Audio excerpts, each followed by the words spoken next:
Hello everybody, this is Aaron Holloway here with another highlights video. This one will be on Overlord Book 1 of the Tower Lord series, written by Joshua Dutton. So I have four major highlights for this book. Number one is that it's a portal fantasy. I personally love to read and to write portal fantasies. They're kind of my jam. So this being one, particularly a LitRPG, it's a little bit light on the crunch, but that's mainly for story flow reasons. I really enjoy LitRPG, and I very much enjoy Portal Fantasy LitRPG. So this very much just kind of gets a step up for me automatically because it's in that genre. My second highlight is that this is the world building in the book. Excuse me. I love the idea of the towers, the idea that I'm going to explain this in just a second, but basically the idea that the towers don't just dominate the entire world. A single tower might invest power, but they are not this overwhelming authority or power in the world, and other power centers do exist. This creates an interesting dynamic among the good and bad guys as the book goes on, and provides a legitimate reason why normal people might want to go to a tower or move to a tower city for protection, or leave it in good times and prosperous times to kind of go explore and maybe participate in other things that are going on in the world. Additionally, the book and the world are filled with serious themes, but they are addressed in such a way that this could be part of a YA catalog and part of an adult epic fantasy catalog. Essentially, it addresses issues like brutal murder that are dealt with in a way where you still get that emotional payoff, and you still understand what's going on. You get the action adventure, but it is not gratuitously graphic, which I really enjoy. It's a PG-13 rather than being rated R. Last point on world building, I love the idea of having a little settlement in the midst of kind of this big ruin right at the beginning of the book. What that does is that mattering to the story, because the ruins end up being a source of resources, a source of protection very early on for the new settlement, or for the settlement there, and it actually has impact on the story rather than just kind of being an interesting place where we can explore like it is in most other stories that have that kind of concept in it.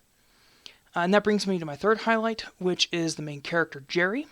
Unlike most naive main characters, and Jerry is one, Jerry is not stupid.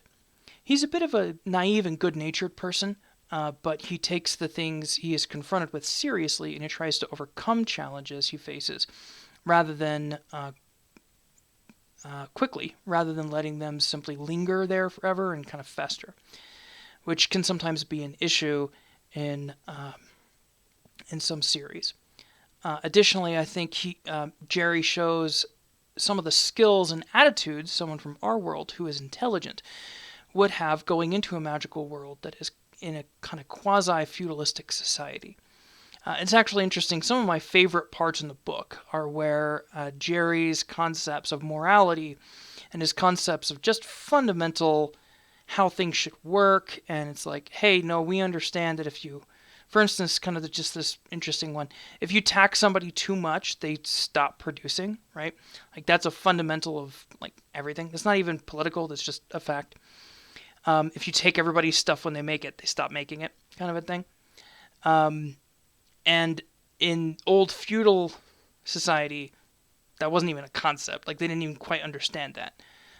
You just did your duty, and everything was taken from you, basically, in taxes.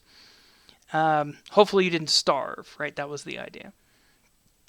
And so those things clash. And for me, those are kind of the most interesting points in the story.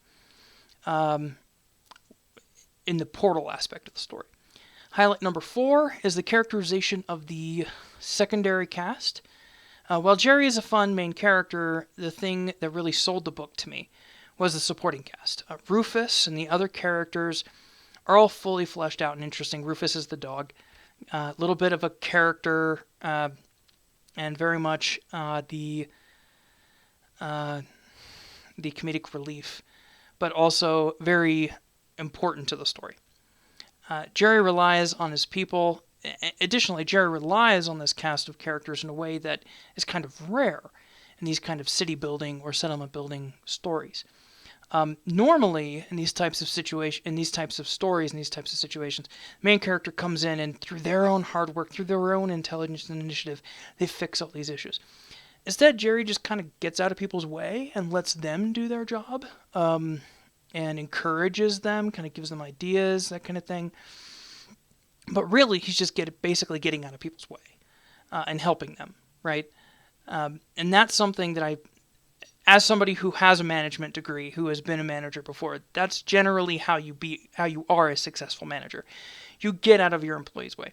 I just really enjoyed that. That's not something you regularly see. Often in these types of stories, you see people mixing in and not really trusting their supporting characters. In this case, Jerry really does do that, and that's something that for me was highly unique and really interesting. Well, that's it for this highlight video. Thank you for watching, and good luck, and stay safe out there. Bye-bye.